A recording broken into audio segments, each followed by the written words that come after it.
Bonjour à tous et à toutes. Vous écoutez Pensée courante, l'émission conçue par les étudiants de 2e et 3e cycle et pour tous ceux qui ont de l'intérêt pour ce qui se passe quand on poursuit ses études au cycle supérieur.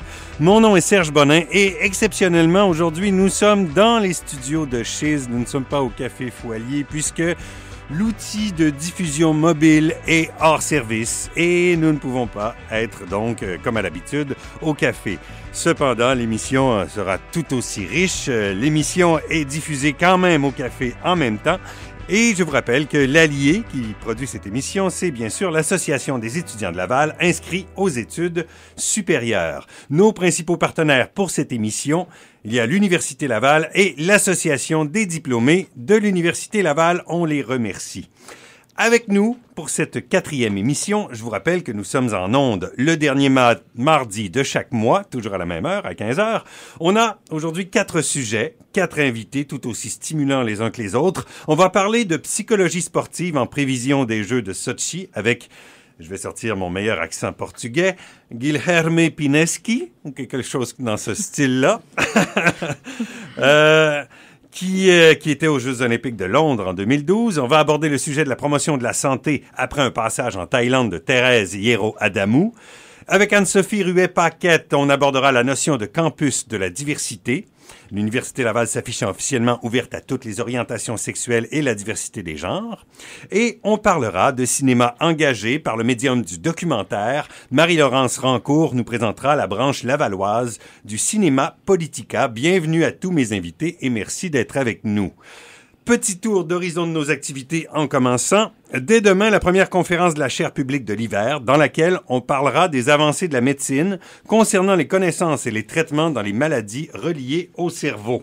Mon ami Benoît Clich, qui est comédien, viendra nous parler de son expérience clinique en tant que patient. Benoît lutte contre une tumeur cancéreuse au cerveau diagnostiquée en juillet 2012. Il a déjà subi 3 chirurgies, attend les résultats de la dernière intervention qui devrait arriver sous peu. Il sera accompagné du médecin qui dirige à McGill toute l'équipe qui s'intéresse au cas de Benoît. Donc, il s'agit du docteur Siam Sabri, qui est chercheur en oncologie. Le docteur Robert Laforce nous entretiendra d'Alzheimer et Léo Quentin nous parlera d'électrodes pour diminuer les symptômes de la maladie de Parkinson. Demain soir, donc mercredi le 19 janvier, à l'amphithéâtre Hydro-Québec du pavillon Desjardins, ça commence à 19h. Le 12 mars, nous parlerons d'eau potable, protection, gestion à l'ère des changements climatiques, conflits géopolitiques avec l'exemple d'Israël et de la Palestine, et enfin, où en est la politique nationale de l'eau au Québec. Nous recevrons François Anctil, Manuel Rodriguez, Naïla Naoufal, et si tout va bien, si nous ne sommes pas en campagne électorale, nous aurons aussi Scott McKay qui s'apprête à publier le livre Pour un Québec vert et bleu aux presses de l'Université Laval. Enfin, le 26 mars, nous parlerons de transhumanisme. Jusqu'où doit-on aller pour transformer l'être humain, améliorer les performances, repousser la maladie, le vieillissement et, ultimement, la mort. Donc, des questions éthiques et morales au programme avec le philosophe belge Gilbert Ottois, Céline Lafontaine, Éric Racine et Thomas de Coninck. Nos 3 premières conférences ont été diffusées au Canal Savoir et sont maintenant accessibles sur notre chaîne YouTube. Il suffit de taper « Chaire publique alliée » sur YouTube et vous allez nous trouver. Donc, il y avait les jeux vidéo, le revenu de base et les régimes de retraite qui sont au menu. Vous avez été nombreux à assister à la conférence sur la Charte des valeurs québécoises. Eh bien, la version émission sera présentée dès jeudi au Canal Savoir et nous pourrons la diffuser sur Internet par la suite. Et dès la mi-février, commencera la diffusion des émissions du concours Cogito au Canal Savoir, le concours qui met en évidence les capacités de vulgarisation des étudiants à la maîtrise et au doctorat. Et voilà. Sans plus tarder, on passe à notre première invitée, Marie-Laurence Rancourt.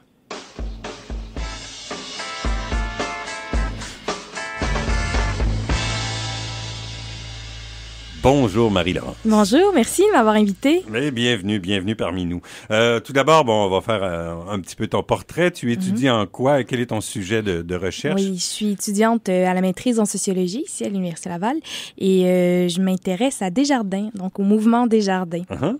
Okay. Oui, j'ai à mes débuts, donc là, c'est un projet encore un peu nébuleux pour moi-même. Okay. Mais voilà, oui, sociologie économique, disons. Là. OK. Et tu sais pas encore vers quoi tu vas te diriger?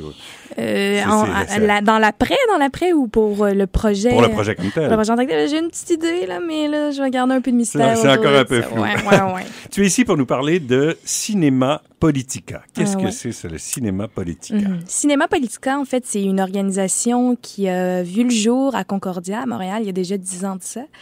Et, eux disons, sont l'organisme mère et proposent aux différents campus, là, au cégep, aux universités, d'ouvrir des succursales, disons, locales, Cinéma Politica. Donc, il y a des comités en charge dans différentes universités, aux États-Unis, en Europe, au Québec, au Canada, qui mettent en place des succursales locales, on peut appeler ça comme ça, dans leurs universités. Donc, c'est pas un projet complètement original, quoique, chaque comité apporte un peu ses couleurs à l'organisation, mais Cinéma Politica, c'est ça, c'est une association qui propose à la communauté universitaire et non universitaire, parce que c'est pas non plus réduit seulement aux étudiants de l'université, c'est ouvert à tous, exactement, qui propose la projection de documentaires politiques qui concernent la politique au sens large, donc l'écologie, les arts, l'exploitation minière, l'exploitation forestière, toutes sortes de sujets.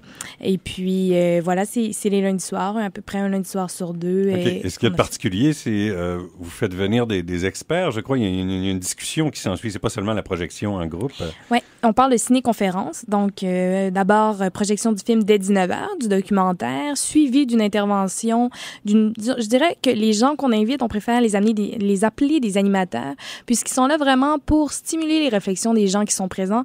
Mais on parle vraiment là, des impressions, des questions, des réflexions des gens qui sont sur place, les participants. Et puis, ces gens-là qui agissent à titre d'animateurs, qui sont habituellement soit des gens qui ont participé à la mise en place du documentaire, à sa production, ou encore des professeurs d'université, des spécialistes de la question, qui sont amenés justement à stimuler, disons, les débats, les réflexions qu'on peut avoir. Vous faites venir toujours une personne ou plusieurs personnes? Ça dépend des sujets? Ou... Oui, exactement. Habituellement, une personne, puisque la période de discussion n'est pas si longue. Okay. Mais quand même, parfois, on a deux personnes, là, comme hier soir, on avait deux personnes, des fois, qui sont, de par leur expertise respective, sont tout à fait complémentaires. Ça devient pertinent à ce moment-là, oui. OK.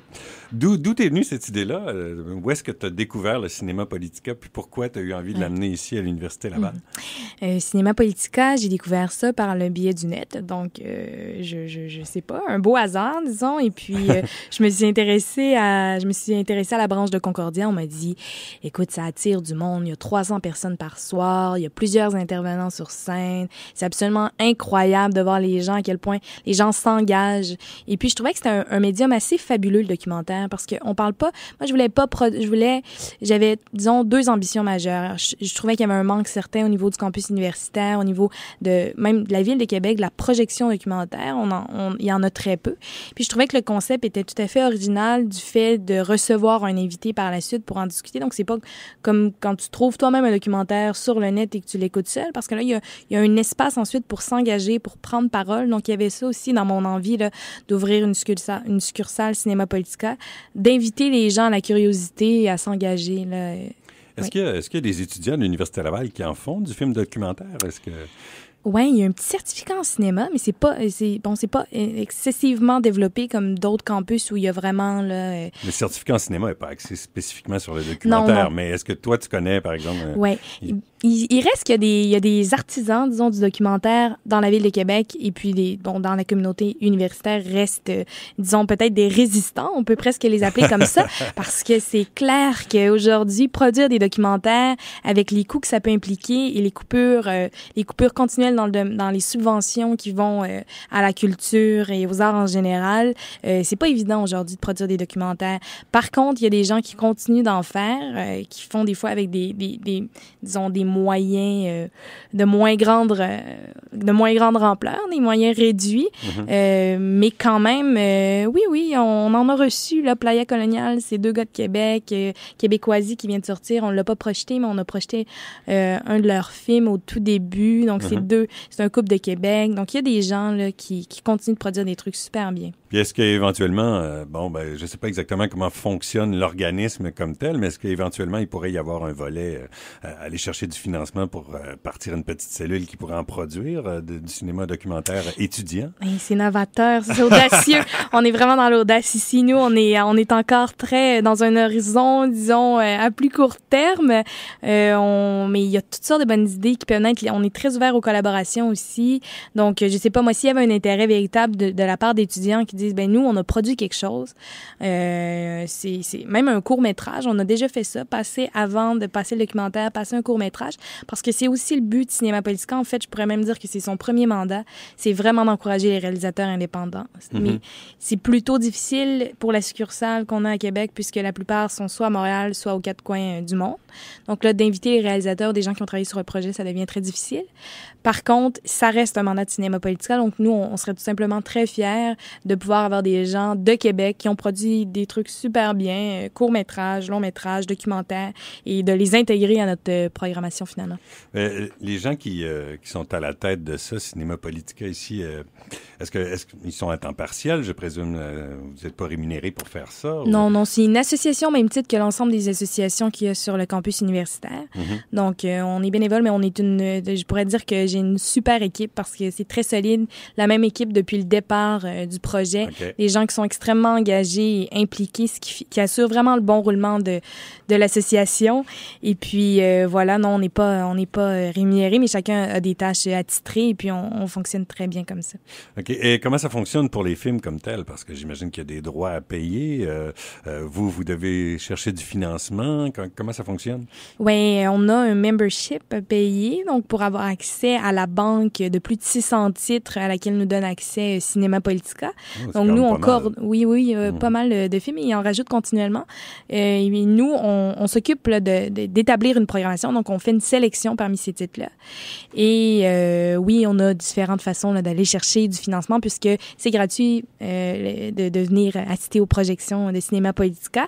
On suggère fortement des contributions volontaires nécessairement, mais on va chercher là, par-ci par-là quelques moyens de financement, des subventions. Il y a des gens là, qui contribuent, qui nous aident, disons. À survivre. Comment ça fonctionne au niveau de l'horaire? Est-ce qu'il y a un horaire qui est déjà sorti, établi? Est-ce qu'on doit réserver pour être présent? Non, pas du tout. En fait, c'est vraiment ouvert à tous. Ça a lieu au Théâtre de Poche, un lundi environ sur 2. Mais là, encore là, il faudrait visiter notre page Internet ou notre page Facebook, le Cinéma Politica Université Laval. Pour là, il y a toute notre programmation. Simplement, là, concernant les dates c'est pas nécessairement réparti totalement de la même manière. C'est pas un lundi sur 2 toujours. Là. Des fois, il y a 2 lundis consécutifs. Alors, oui, mais c'est ça. C'est ouvert à tous. Pas besoin de réserver. On va être bien content de vous voir. Puis, on aime ça plus qu'il y a des gens aussi d'horizons différents. Donc, ça se limite pas à des gens qui ont des connaissances préalables sur le sujet, mais pas du tout. C'est simplement... une invitation qui est envoyée aux gens qui sont un minimum curieux, qui ont envie d'en apprendre davantage, de partager, de s'engager, de débattre. Voilà, ça se veut pas non plus un cours universitaire, académique. C'est pas un exposé universitaire de la part d'un enseignant. C'est beaucoup plus convivial que ça. Puis c'est aussi cette ambiance-là qu'on veut créer. Là, ouais. Est-ce que, je m'adresse aux autres invités, est-ce que vous connaissiez ça, cette association-là? Aviez-vous déjà entendu parler de la projet? Non, pas du tout, mais moi je serais heureuse vraiment de pouvoir participer à ce genre d'activité et je pense que c'est bon que les autres facultés ou les gens qui sont au sein même de l'université en entendent parler parce que je pense vraiment qu'il y aurait de l'intérêt. Ouais. Mais j'avais une petite question par rapport à la programmation. Comment vous faites? J'imagine qu'il y a des sujets qui sont plus délicats que d'autres et comment ça se passe? Ah oui, c'est une bonne question. Des sujets plus délicats que d'autres, oui. Mais je dirais que les intervenants sont extrêmement bons et savent bien prendre le sujet à bras-le-corps. C'est des gens qui connaissent habituellement, qui connaissent toujours en fait très bien le thème qui est exploité dans le cadre du documentaire. Et puis c'est des gens qui sont ouverts à en parler.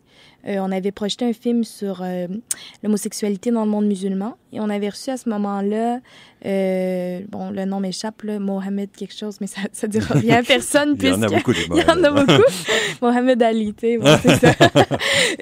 Qui, lui, était en direct de Paris sur Skype et qui avait fondé la mosquée inclusive à Paris qui accueille toute la diversité sexuelle chez les musulmans. Donc, ça a été une belle rencontre et lui était très à l'aise de parler de ça. Là, c'est ça. Donc, c'est des gens qui sont déjà très à l'aise avec le sujet. Et puis, les gens qui sont dans la salle sont généralement aussi très curieux et simplement là, viennent viennent en discuter. Là. Il n'y a pas vraiment, je dirais qu'il n'y a pas de fermeture préalable de la part des gens. Et puis quand le documentaire comme tel lui-même, bon, des fois, il y a une opinion publique qui s'est développée où on dit, on ne sait pas si c'est tout vrai ce qui est là-dedans. Et, comment vous faites pour défendre ça? Est-ce que c'est déjà arrivé que quelqu'un est arrivé, mais ça c'est contestable, ça c'est contestable? Est-ce que quelqu'un dans la salle qui aurait pu...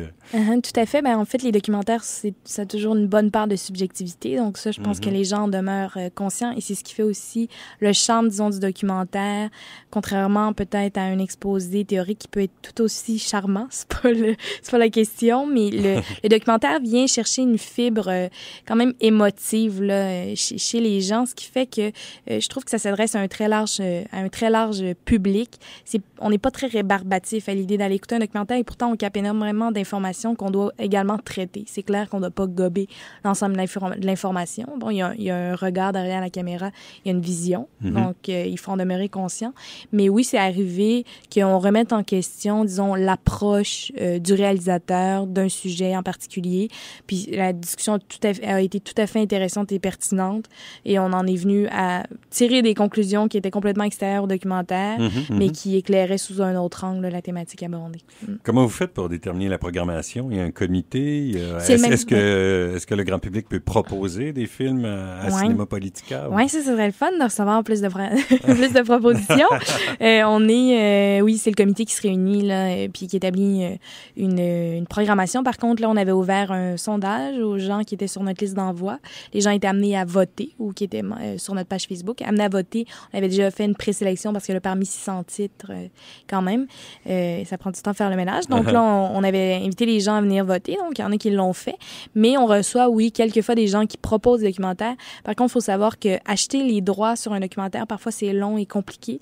C'est ce que nous permet Cinéma Politica d'éviter ces démarches-là, finalement, de faire partie du réseau plutôt que nous d'avoir partie une succursale où on diffuserait nos propres documentaires. Et là, c'est coûteux là, d'acheter les droits d'auteur. Donc, parfois, tu sais, c'est pas nécessairement faisable là, de ça. Est-ce que... Ah, oui, vas-y. Moi, j'aurais pas de film documentaire à proposer nécessairement, mais peut-être des partenaires potentiels pour l'association. Il y aurait le festival Vue Parallèle qui a été mis sur pied là, il y a 2 ans, qui présente... c'est comme un festival de films à thématique LGBT. Et c'est un festival qui relève d'initiatives de cinéastes de Québec. OK. Donc, je connaissais pas ça. Puis dans le festival, il y a toujours des documentaires. On va juste préciser LGBT. LGBT, pardon, des personnes lesbiennes, gays, bisexuelles, trans, etc. Sinon, il y aurait le festival Massimadi qui est monté à Montréal par l'Arc-en-Ciel d'Afrique. Donc, c'est un festival de films qui porte sur les réalités des personnes lesbiennes, gays, bisexuelles, trans en Afrique ou dans les communautés caribéennes. Okay. Mais ils essaient de forger des partenariats à l'extérieur de Montréal. Donc, il y aurait sûrement moyen encore d'établir des contacts, des collaborations. Donc, je te donnerai des noms après. Oui, tout à fait, merci. C'est un lieu de rencontre ici. Oui, tout est ouvert, pensée courante. Est-ce qu'il y a un film qui t'a particulièrement marqué, un film que vous avez visionné qui fait ça, il y a quelque chose qui s'est passé là? Oui, le film Pax Americana de Denis Delestrac, qui est un film qui date de 2010, qui est un film vraiment sur surtout le rôle des États-Unis dans la militarisation de l'espace. Donc, ça m'avait beaucoup impressionné, ça avait capté mon attention, disons, et l'ensemble des gens qui étaient là, on avait reçu Jonathan Paquin, qui est professeur, si je ne me trompe pas, là, au département des sciences politiques à l'Université Laval. Et puis, bon, c'est un sujet face auquel j'étais complètement novice. Donc, j'ai énormément appris. C'était très pertinent et j'avais l'impression que tout le monde avait à peu près les mêmes bases. Donc, on était tous, disons, il y avait beaucoup plus de questions. On était très stimulés parce que personne n'avait vraiment de connaissances préalables sur le sujet. Pourtant, un enjeu majeur qui devrait être davantage, justement, discuté et exploité dans l'espace public, celui de la militarisation de l'espace. Très intéressant. Je termine rapidement sur les prochains rendez-vous. Donc, 10 février, le film de Denis Desjardins, qui a visité en fait l'école secondaire qui est classée au dernier rang des palmarès pour tenter de questionner le décrochage, la dépression des enseignants. Bref, essayer de comprendre pourquoi ça ne fonctionne pas dans ces écoles-là. Le 24 février, un documentaire sur Omar Kader, le soldat enfant, si on veut, qui a été emprisonné à Guantanamo. 10 mars, le fameux film de Léa Poul sur l'industrie du ruban rose. Je ne sais pas si Léa pourra être présente, mais enfin... On n'a pas encore d'invité. En fait, si Léa écoute, peut-être Léa sera-t-elle présente. Il faudrait faire des pressions. Et puis, bon, il y a toute une programmation comme ça qui continue. Le site, c'est cinémapolitica.org/U Laval, parce que c'est la franchise de l'Université Laval. D'ailleurs, si vous allez voir qu'il y a plusieurs franchises. Il y en a à peu près 80 au Canada, puis il y en a qui proviennent un peu partout dans le monde. Il y en a aux États-Unis, en Colombie, en Europe. Bon, on a l'Espagne, la France, l'Angleterre, la Suède, la Roumanie. Il y en a jusqu'en Indonésie, en Australie, en Nouvelle-Zélande. Bref, Cinéma Politica est en train de grandir et d'envahir la planète. Une initiative qui se répand comme une traînée de poudre. Merci beaucoup, Marie-Laurence. Merci à vous. Notre prochaine invitée, Anne-Sophie Ruet-Paquette.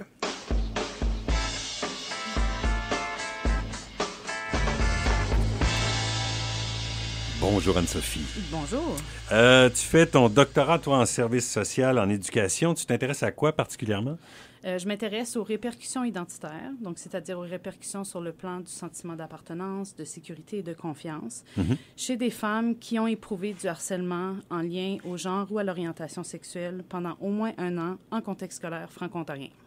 Franco-ontarien, OK. Oui. Et tu es venu étudier ici à l'Université Laval parce que?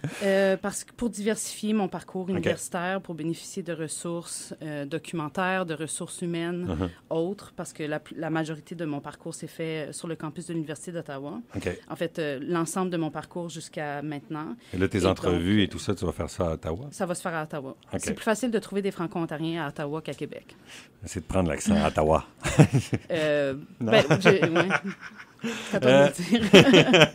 Tu as été présidente du groupe gay de l'Université Laval. Ça existe depuis quand, ça, le groupe gay de l'Université Laval? Ça existe depuis 1978. Donc, nous avons célébré notre 35e anniversaire en 2013. C'est la plus ancienne association universitaire du genre au Québec. OK. Et qu'est-ce que ça propose comme activité? D'abord, c'est un lieu de réseautage, donc de rencontres sociales. C'est une porte d'entrée sur le campus pour les personnes qui viennent de l'extérieur ou pour les personnes qui n'ont pas de réseau à Québec, un espace où on peut se sentir en sécurité en s'affichant et en s'affirmant en tant que minorité sexuelle ou en tant qu'allié des minorités sexuelles et de genre. C'est aussi un milieu de sensibilisation auprès de la communauté universitaire. C'est une plateforme de mobilisation, de création.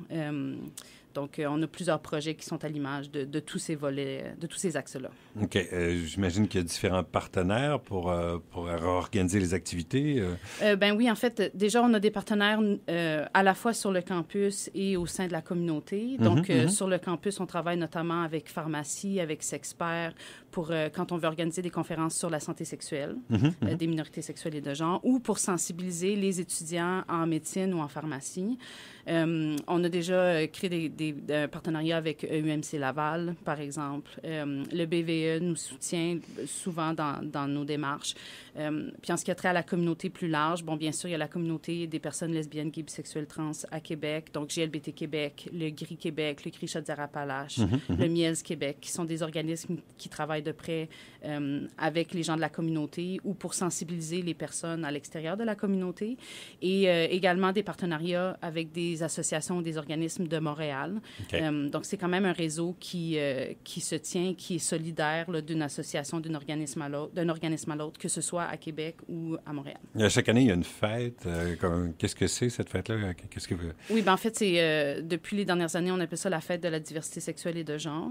Donc, c'est une occasion de... c'est comme une semaine de la fierté, mais sur le campus. Donc, une occasion de mettre en lumière les réalités des personnes lesbiennes, bisexuelles, trans, gays, etc. Donc là, cette année, ça va se faire la semaine du 17 mars.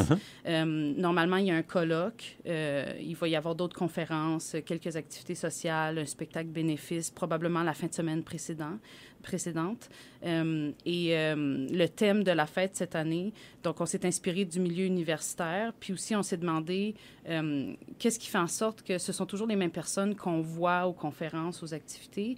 Et la réflexion qu'on a eue, c'est que nous, entre nous, on a l'habitude d'un certain jargon. On a l'habitude, quand on parle de diversité sexuelle et de genre, de minorité sexuelle et de genre, de personnes LGBT, on sait de quoi on parle. On a une certaine idée, du moins. On a déjà une certaine sensibilisation de par nos expériences, de par nos identités. Mais ce n'est pas tout le monde qui est sensibilisé à ce vocabulaire-là, qui est sensibilisé à nos réalités. Et donc, on a le thème de la fête cette année, c'est DSG 101, les bases de la diversité sexuelle et de genre. Et donc, on invite des conférenciers, des membres du groupe, des personnes de la communauté, des personnes de Montréal qui vont venir exposer qu'est-ce que c'est une personne gay, lesbienne, quels sont les mythes qui existent encore aujourd'hui, qu'est-ce qu'une personne bisexuelle, une personne pansexuelle, qu'est-ce que la sexualité, qu'est-ce que le BDSM, qu'est-ce que la théorie queer, la militance queer. Donc, tout qu'est-ce que c'est? Ben, je vais pas... La définition de queer, qu'est-ce que c'est? La définition au sens large, c'est... à l'origine, la définition du mot était étrange. OK. Donc, ce qui contrevient aux normes. OK. Et on s'est approprié... le terme a été imposé aux personnes LGBT à une certaine époque afin de dire, vous êtes des anormaux, vous êtes des marginaux. Et il y a des personnes de la communauté qui se sont réappropriées le terme à des fins d'empowerment. Donc, oui, nous sommes différents, mais ça ne veut pas dire que nous ne sommes pas acceptable. Et puis, il y a un mouvement, la théorie queer, qui veut pousser les réflexions d'un point de vue un peu plus conceptuel, d'un point de vue théorique, au niveau de la construction sociale du genre, de la construction sociale du sexe et des orientations sexuelles et des répercussions que ces constructions-là, que ces représentations sociales-là peuvent avoir dans le quotidien des gens. Mais tout ça va être approfondi par des personnes qui maîtrisent les thématiques bien mieux que moi. Mais tout ça pour dire que c'est vraiment... la fête cette année appartient... Ben, pas appartient, mais est principalement destinée à des non-initiés. Donc là, s'il y a des choses que vous ne comprenez pas, les auditeurs, là, s'il y a des choses que vous ne comprenez pas, si vous vous sentez maladroit dans des contextes comme ceux-là, parce que vous sentez que vous allez poser des questions qui pourraient offusquer, vous savez pas trop à quoi vous en tenir, vous éprouvez des malaises, c'est le temps d'assister aux conférences, d'assister aux activités. Parce que ça s'adresse à tous, là, ça s'adresse pas à uniquement tous. En fait, aux homosexuels. Ce qu'on souhaite, en tout cas moi, ce que je souhaite en tant que coordonnatrice de la fête, puisque le CIE du GJUL souhaite également, je pense, c'est qu'il y ait à la fois des personnes non initiées qui puissent profiter de l'occasion pour se sensibiliser et se conscientiser, mais que les personnes de la communauté ou les personnes qui sont sensibilisées déjà assistent également afin qu'il y ait un dialogue. Parce que oui, on invite des personnes clés qui ont une certaine maîtrise de ces sujets-là, mais le fait est que dès le moment où tu vis l'expérience d'être une minorité sexuelle et de genre, ou que tu connais une personne de la communauté, ben t'as un savoir à exprimer aussi, à partager aussi, et ce savoir-là, il est tout aussi légitime qu'un savoir soi-disant d'experts. Nous sommes des experts de nos réalités, de nos expériences, et donc pourquoi ne pas ouvrir un dialogue sur le sujet afin de pouvoir aller au-delà des préjugés, d'aller au-delà des stéréotypes. C'est toujours pertinent aujourd'hui. Bon, on voit les Jeux de Sochi qui arrivent et le maire de la ville de Sochi qui dit « Il n'y a aucun homosexuel dans ma ville ». C'est quand même... Ici, au Québec, comment on vit ça? Est-ce que c'est très présent? Ou par exemple, sur le campus, ce que tu as pu voir, est-ce qu'on a encore de la difficulté à s'afficher homosexuel? Est-ce qu'on est encore jugé? Bien, tu sais, j'ose difficilement me prononcer au nom du campus et de la ville. Mais déjà, au niveau de la province, avec la campagne de lutte contre l'homophobie qui a été amorcée par le gouvernement l'an dernier, on a vu qu'il y a eu des réactions quand même assez houleuses et des propos homophobes qui ont été tenus, des attitudes, on n'a pas d'affaire à nous imposer ça, puis l'agenda gay, puis tous ces thèmes-là qui ressortent. Donc, est-ce que ça existe au Québec? Certainement. Est-ce que ça existe à Québec? Certainement. Est-ce que ça existe sur le campus? Oui, dans la mesure où le campus est une micro-société qui est à l'image de la société plus large. On a toujours l'impression que un campus universitaire, on a plus de connaissances, c'est le lieu de la diffusion de la connaissance, donc on a moins d'ignorance forcément, et donc on a peut-être plus d'ouverture, de tolérance. C'est pas toujours le cas. Bien, en fait, c'est que le campus universitaire accueille des personnes d'horizons divers, que ce soit différentes croyances religieuses, différentes, des origines culturelles différentes, des régions de la province où l'information ne se rend pas, n'est pas nécessairement aussi accessible. Donc, nécessairement, quand ces gens-là se rencontrent, il va y avoir des différends d'opinion. L'homophobie est fondée sur des certitudes. L'homophobie et la transphobie est fondée sur des certitudes qui sont légitimes pour les personnes qui les entretiennent. Et donc, encore là, tout ce qu'on puisse espérer, c'est qu'il y ait un dialogue pour essayer de sensibiliser chacun aux repères, aux valeurs, aux croyances de chacun. Et plutôt que de se juger, d'apprendre à se comprendre, à faire preuve d'empathie les uns envers les autres. Parce qu'une des choses qui heurte mes sensibilités, c'est quand on est explicitement violent envers les personnes homophobes ou transphobes. On perpétue la violence qu'on dénonce. Ça heurte mes sensibilités. Et donc, oui, sur le campus, il y a des personnes qui entretiennent des attitudes homophobes. Il peut y avoir des comportements homophobes. Je ne dis pas que ces attitudes et comportements-là sont acceptables, mais il doit néanmoins y avoir une certaine sensibilité et une reconnaissance du fait que ça existe et une volonté à ouvrir un dialogue entre personnes de différents horizons. Et comment on fait pour vous trouver si on veut des informations sur vos activités, sur votre pour le groupe Internet, de l'Université Laval, il y a bien sûr un groupe Facebook, il y a l'Internet, le site Internet, donc www.ggul.org. Okay. On a un local, le 2223 au pavillon Polac. Donc, puis une programmation d'activités ou les projets spéciaux, là, vous êtes les bienvenus. Anne-Sophie Ruet-Paquette, merci beaucoup. On passe à une petite pause. On est de retour dans 2 minutes. Le mardi, 21h30, dans mes habits du sabbat, me laissant bercer par l'infini du chaos, je me noie dans une mer de sons. Et alors, je visite les enfers à l'émission Onde de choc, l'émission Black Metal et Dark Ambient de Québec et d'ailleurs sur Chiz 94.3 FM. Le PEPS, c'est encore plus d'avantages pour les étudiants de l'Université Laval. 50% plus d'espace, plus d'activités, plus d'équipes intramuros. C'est aussi une nouvelle salle d'entraînement sur 2 étages, 2 piscines de dimension olympique, de nombreux gymnases pour la pratique des sports de raquettes et de ballon et plus d'une centaine d'activités pour tous les goûts et à des prix d'étudiants. Cette année, je m'inscris. Cette année, j'y mets du PEPS. Info sur peps.ulaval.ca. Vous l'attendiez, vous l'avez!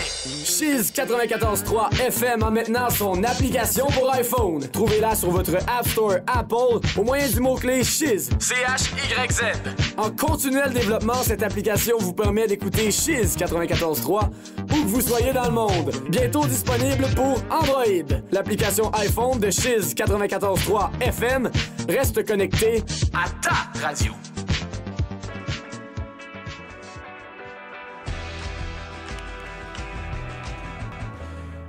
De retour à l'émission Pensée courante. Aujourd'hui, nous ne sommes pas en direct du Café Foualier, mais nous sommes en direct des studios de Chiz. Petit problème technique oblige, mais nous sommes toujours là. Je termine juste sur l'entrevue avec Anne-Sophie dont on vient de parler parce qu'on a oublié de parler du programme de la Fierté au Travail Canada parce que l'université a été reconnue comme campus de la diversité. Qu'est-ce que c'est au juste? Qu'est-ce que ça représente? C'est toi qui as fait des pressions, en fait, pour que l'université adhère à ce programme-là. En fait, c'est moi qui, au nom du CA du GGUL l'an dernier, a invité l'université à adhérer au programme Fierté au Travail Canada. Je veux juste spécifier que le titre Campus de la diversité en est un qui, je pense, a été proposé par la journaliste qui a écrit l'article dans le fil. Ah, OK. Donc, je ne pense pas que ce soit un titre officiel ou une position officielle, mais effectivement, l'Université Laval a accepté d'adhérer au programme et du fait devient la première université québécoise à devenir membre de ce réseau d'organismes et d'entreprises qui choisissent de privilégier un milieu inclusif, un milieu professionnel pour leurs employés qui sont issus de la diversité sexuelle et de genre. Et donc, on me demande souvent concrètement qu'est-ce que ça veut dire pour l'Université Laval. Et moi, je ne pouvais pas répondre parce que bien que je suis l'instigatrice de l'adhésion, je ne suis pas responsable maintenant de ce que l'université en fait. Mais je me suis entretenue ce matin avec Mireille Letourneau, qui est la vice-rectrice adjointe aux ressources humaines. Et bon, d'une part, elle m'a dit que les mesures concrètes allaient être publicisées cette semaine ou la semaine prochaine sur le site Internet du vice-rectorat aux ressources humaines. Donc, elle ne m'a pas énuméré l'ensemble des mesures en question, mais elles seront prochainement accessibles.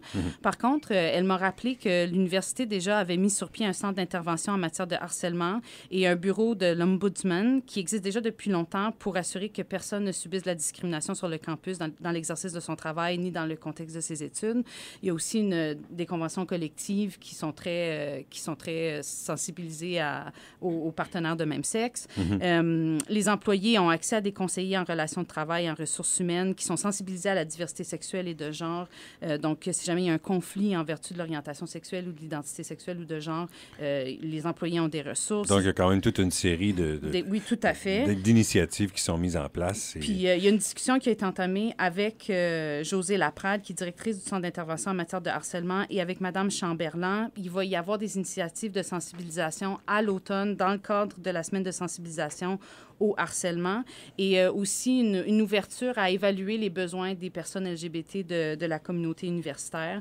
Et finalement, l'accent, Mme Letourneau mettait l'accent sur le fait que ce n'est pas l'adhésion au programme est surtout conforme à une démarche qui a été entamée déjà depuis longtemps. Okay. Donc, ça se veut plus concrètement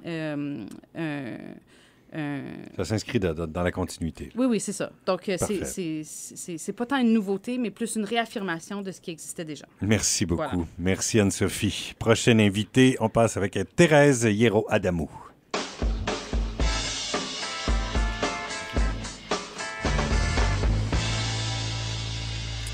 Thérèse, tu es étudiante au doctorat en santé communautaire. Quel est le sujet de ta recherche? Moi, mon projet, il porte sur la question de la contamination de la nourriture traditionnelle inuit, donc par des contaminants environnementaux qui sont généralement produits au sud, mais qui remontent vers le nord. Donc voilà, ça porte là-dessus. Et puis, ça fait maintenant à peu près 2 ans que je suis dessus. Mais dans le cadre de mon doctorat, je fais plusieurs autres choses. Oui. Je sais pas en fait, si tu es ici pour nous parler pas d'un stage, mais tu as assisté à une conférence, la conférence mondiale sur la promotion de la santé en Thaïlande. Donc, qu'est-ce que c'est au juste, cette conférence-là? C'est une conférence, comme ça se dit, mondiale. Donc, il y a du monde un peu partout du champ de la promotion de la santé qui se rassemble tous les 3 ans. Donc, ça donne une idée de ce qui se fait à travers le monde, dans différents pays, dans différentes langues. Et puis, c'est aussi un moyen de se connecter des chercheurs du domaine avec des praticiens et aussi des étudiants. C'est une belle vitrine et une belle opportunité de croiser les connaissances. Et comment tu as vécu ton expérience là-bas? Ça doit être dépaysant quand même. La Thaïlande, oui, c'est sûr. C'était un très beau voyage. J'ai eu la chance de partir avec une professeure de l'université, de la faculté des sciences infirmières, Sophie Dupéré. Et donc, on est parti là-bas. J'avais un double mandat qui était de faire une communication scientifique sur une thématique qui m'intéressait à moi, mais aussi de travailler comme bénévole pour l'organisation d'une activité pendant les 3 jours de la conférence. OK. Commençons par ta communication. C'était sur quoi, au juste? Alors, ma communication, moi, je m'intéresse au lien à faire entre la santé environnementale, qui est mon domaine d'origine. Enfin, ma maîtrise, elle était en santé environnementale, et la promotion de la santé, qui est un domaine dans lequel je me suis retrouvée catapultée un peu au hasard, mais donc je me suis intéressée aux liens à faire entre ces 2 domaines-là qui sont... santé environnementale, c'est-à-dire un peu l'aménagement du territoire pour que la population soit en santé, c'est un peu ça? Ou... Oui, moi c'était plus la question des contaminants en fait qui m'intéressait, dans tous les problèmes de pollution comme on voit à Limoilou, etc. Et puis la promotion de la santé qui se définit ou qui considère qu'il faut travailler à la création d'environnements favorables à la santé, donc salubres, mais aussi agréables. C'est des questions qui ne sont pas forcément touchées par le domaine de la santé environnementale, qui portent, elles, essentiellement sur la question d'hygiène et d'assainissement. Donc on est à deux mondes opposés qui se rejoignent. Tu avais un autre volet, donc tu organisais de façon bénévole, tu disais, avec un comité qui, semble-t-il, est international. Tu organisais des dîners-causeries avec différents auteurs sur le sujet de la promotion de la santé. Oui, donc on a, avec le comité, on a fait un appel à candidature. Donc les auteurs ont envoyé, ceux qui avaient écrit un livre dans les 3 années précédentes sur la question de la promotion de la santé, ont envoyé des candidatures. Et nous, l'objectif, c'était de les sélectionner. Donc on avait un comité qui était composé de différentes langues, des hispanophones, francophones, anglophones, des tailles aussi. Voilà, et le but, c'était d'inviter ces auteurs à présenter leurs livres aux participants de la conférence, mais aussi d'inviter des étudiants qui gravitent autour souvent des gens à venir animer ces séances de dîner-causerie. Okay. Donc le but, c'était vraiment de mélanger les générations aussi, de chercheurs, de praticiens et d'étudiants qui sont souvent plus jeunes et qui ont un accès difficile à ces personnes-là et qui ne savent pas trop quel levier, qui n'ont pas trop de points d'entrée pour rentrer en contact avec ces gens qui sont... Et concrètement, sur place, ça se passait comment? C'était des kiosques, je pense qu'il y avait plusieurs auteurs en même temps, c'est ça? Oui, on avait 10 auteurs en même temps, donc c'était une énorme salle avec différents kiosques, donc 30 personnes par kiosque, okay. Et avec des auteurs qui venaient présenter leurs livres, 30 participants qui posaient des questions, et un étudiant qui animait... du mieux qu'il peut, les dialogues. Et je présume qu'il y avait plusieurs langues sur place aussi. Oui, on a essayé d'avoir une certaine représentativité en termes de continents, de langues. Donc il y avait des Thaïs, il y a eu des auteurs japonais, des étudiants qui venaient du Japon aussi. Il y avait des anglophones évidemment, des francophones, des hispanophones. Donc vraiment... fallait coordonner tout ça et puis coordonner avec l'équipe locale aussi qui a fait un gros travail, mais c'est quand même beaucoup de communication et c'est des choses auxquelles en tant qu'étudiant on n'est pas souvent habitué. Là aujourd'hui il y a des étudiants qui font beaucoup de choses de communication et à l'extérieur, mais je pense que moi je voulais témoigner du fait que c'est important pour les étudiants de participer à ce genre d'activité parce que ça les aide à sortir du cadre de l'université justement. Quand on parle de promotion de la santé, on peut diviser ça, je pense, en 2 pôles, dont il y a le pôle, en fait, de promotion directement à l'individu pour qu'il puisse changer son comportement. Donc, ce qu'on voit un peu, les programmes participation, les programmes 5-30, 5 fruits et légumes, puis 30 minutes d'activité par jour. Et il y a aussi la mise en place de politiques, donc des lois qui pourrait améliorer, par exemple, on peut dire le nombre d'heures consacrées à l'activité physique qui pourrait être déductible d'impôts si on inscrit nos enfants ou alors chasser la malbouffe des écoles, des exemples de loi. Est-ce qu'il y en a un des deux qui prend trop de place ici au Québec par rapport à l'autre? Bon, la question est délicate parce qu'il y a beaucoup de débats là-dessus, même au sein même de l'université. Il y a vraiment, comme tu dis, 2 courants de pensée. Il y a beaucoup d'actions qui sont menées concrètement au niveau de l'individu, donc la promotion des saines habitudes de vie, manger des fruits et légumes, faire de l'activité physique, on en entend souvent parler. Mais il y a des gens qui pensent qu'il faut aussi agir au niveau des environnements, la mise en place de politiques, donc agir en amont aussi. Et donc, il y a 2 écoles de pensée et l'idéal, ce serait d'agir sur les 2, je pense. Mais ça dépend des intérêts de chacun, des domaines d'expertise et des volontés politiques aussi des personnes qui sont en place. Est-ce qu'elles écoutent ou pas, ce genre de choses. Parce qu'on sait que, avec le vieillissement de la population et tout ça, le budget global de la province de Québec va dépasser un peu de 50% au niveau de la santé comme telle. Là. Donc, c'est le poste budgétaire le plus important. Est-ce qu'on sait un peu quel pourcentage est affecté à la promotion de la santé? Et est-ce que tu penses que ce serait pertinent d'en mettre plus, en fait? J'ai été voir quelques chiffres. Oui. Sauf que j'ai oublié le papier. Mais en tout cas, il y a une grosse partie du budget part pour les médicaments, les hôpitaux, les choses comme ça. La promotion de la santé est souvent regroupée sous l'enseigne santé publique, qui, d'après les chiffres que j'ai vus, c'était de l'ordre du 3%. Donc, c'est sûr qu'il y a beaucoup de choses à faire et c'est sûr que prévenir, promouvoir la santé, c'est bon. Après, il ne faut pas être trop invasif non plus. Il faut essayer de regarder dans quelle mesure on n'est pas trop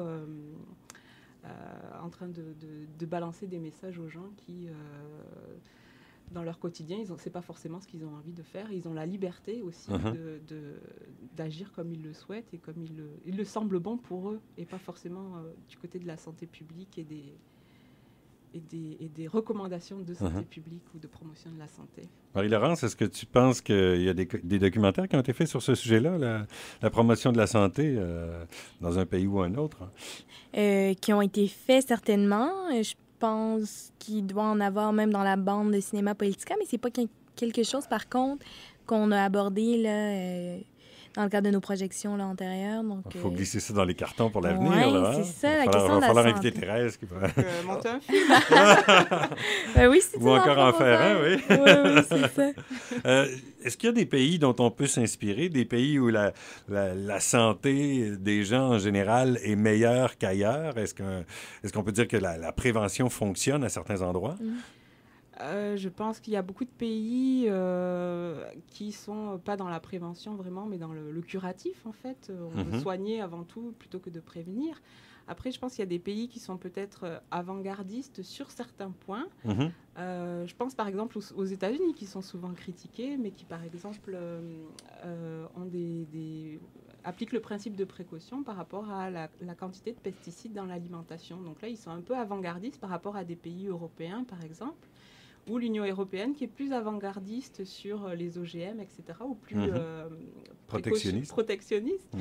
Et donc, je pense qu'il faut garder un regard sur les initiatives qui sont lancées dans différents pays, et peut-être que c'est intéressant d'aller voir les organisations intergouvernementales qui comparent, en fait, et qui peuvent identifier clairement quelque chose qui peut être intéressant. Tu me parlais, par exemple, des pays scandinaves à propos du saumon. Peux-tu nous expliquer un peu quelle sorte de Oui, il y a eu des problèmes de contamination de saumon et je trouve qu'ils ont recommandé...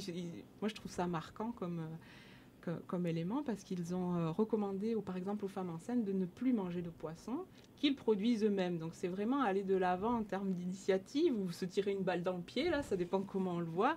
Mais le principe de précaution est appliqué différemment selon les pays et je pense qu'il faut aller voir toutes les initiatives et regarder si elles sont adaptées à notre propre pays, quel qu'il soit, et si elles s'accordent avec les risques identifiés comme prioritaires par les populations, etc. Donc, c'est ce que je pense. Moi, j'aurais une petite question pour toi. Que pensent les gens qui travaillent comme toi dans le milieu de la santé, disons, qui sont chercheurs dans ce domaine-là, de l'ampleur qu'a pris l'industrie pharmaceutique et les moyens qui sont accaparés par l'industrie pharmaceutique? Oui, il y a beaucoup... Est-ce que je suis pas chercheur je ne sais pas si je peux parler au nom de l'université ou des choses comme ça, mais moi, à mon avis, c'est qu'il y a des gens qui considèrent que l'industrie pharmaceutique prend beaucoup de place et, dans un certain sens, oriente la recherche et la production scientifique. Donc, par exemple, si vous parlez du diabète, si vous développez un médicament sur le diabète, donc vous allez stimuler la recherche dans ce sens-là. Les gens vont de plus en plus être diagnostiqués diabétiques et puis vous vendez plus de médicaments. Mais en même temps, il y a peut-être d'autres champs d'intérêt là, ou d'autres questions de santé qui sont aussi intéressantes. Mais là, l'industrie pharmaceutique vient biaiser quelque part la production de connaissances et l'amélioration de la santé des populations. Thérèse Hierro-Adamou, merci beaucoup. Notre prochain invité, toujours dans mon portugais exemplaire, Guilherme Pineski.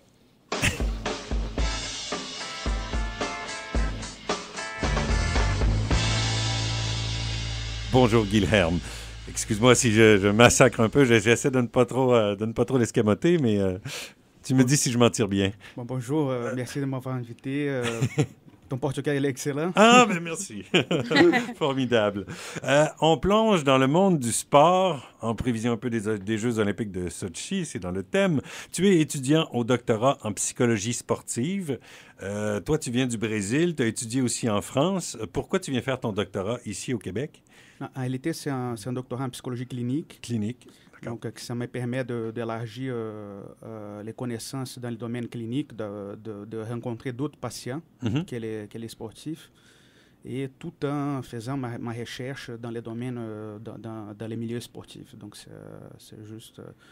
Moi, j'ai suivi ma formation en psychologie au Brésil et je cherchais je voulais me spécialiser en psychologie du sport. Je suis parti en France et j'ai suivi mes études en psychologie du sport niveau maîtrise en France.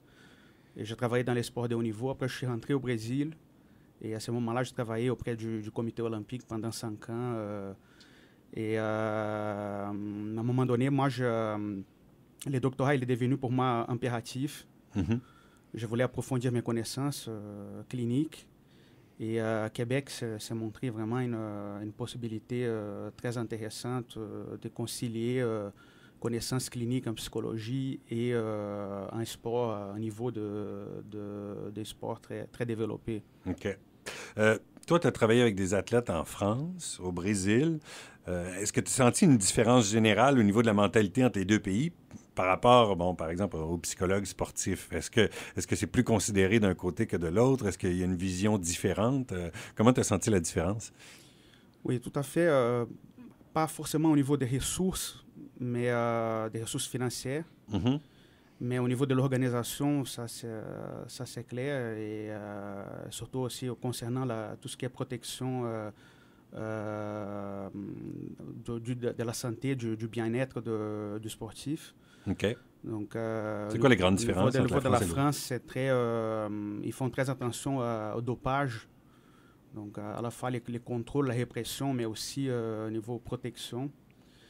Ça, c'est pas répandu partout maintenant avec les Olympiques et tout ça. J'imagine que ce niveau-là doit être répandu à peu près dans tous les pays. Au Brésil, on fait moins attention?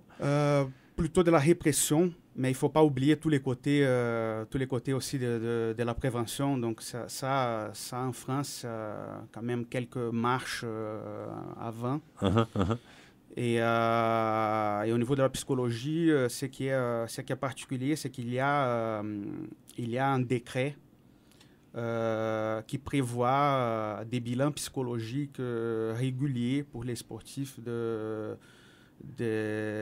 haut niveau. Donc, les sportifs mineurs, ils ont 2 bilans par an. Et les majeurs, une fois dans l'année. Donc, à la fois, c'est de la protection au niveau du sportif. Mais au niveau du psychologue aussi, c'est de la reconnaissance. Ça nous permet d'organiser vraiment la mise en place de ces bilans. Donc, ça peut mener aussi après un suivi plus à long terme. Tu me disais en France que c'était davantage publié aussi les conditions des athlètes ou les listes étaient plus officielles, donc c'est plus secret un peu au Brésil. Oui, en fait, en France, c'est publié tous les ans une liste des sportifs de haut niveau. Donc, les sportifs de haut niveau, ce n'est pas un nom qu'on utilise, c'est vraiment c'est les sportifs, il est considéré de haut niveau, il figure sur une liste qui est publiée tous les ans par les sports olympiques, français, en partenariat avec les fédérations de chaque discipline. Et dès le moment où les sportifs figurent sur cette liste, à ce moment-là, il y a des obligations, il y a aussi des droits, donc c'est hyper cadré tandis que dans d'autres pays, c'est pas tout à fait officiel comme ça. Il y a aussi une façon de percevoir, tu me disais en France, tu étais psychologue davantage pour un groupe d'athlètes, tandis qu'au Brésil, on t'affecte un athlète. C'est un peu comme ça que ça fonctionne? Oui, au niveau du comité olympique, oui. Donc, ça veut dire qu'en France, ça fonctionne par pôle. Ça s'appelle des pôles sportifs. Donc, c'est toujours un groupe, que ça peut aller d'une dizaine jusqu'à 20 quelques sportifs. Et ils bénéficient de la structure pluridisciplinaire, donc le médecin du sport, les kinésithérapeutes, les psychologues, donc toute la structure. Et tandis qu'au Brésil, au niveau vraiment du comité olympique, en fait, c'est aux fédérations de soutenir les sportifs de chaque discipline. Mais les comités olympiques, en sachant que tel sportif, il a un potentiel pour avoir une médaille. Une médaille, éventuellement, oui. À ce moment-là, les comités olympiques se mettent d'accord avec telle ou telle fédération pour cibler ces sportifs et mettre en place un suivi spécifique pour ces sportifs-là. Donc, c'est des sportifs cibles et pas une réflexion en tant que pôle. Toi, tu étais aux Jeux panaméricains en 2011, puis aux Jeux olympiques à Londres en 2012. Un athlète comme tel, quelle sorte de préparation psychologique ça a besoin? Bon, on sait que ça doit s'entraîner beaucoup. Est-ce que c'est... je te laisse nous expliquer un peu comment on se prépare psychologiquement pour ces grands stress-là, en fait.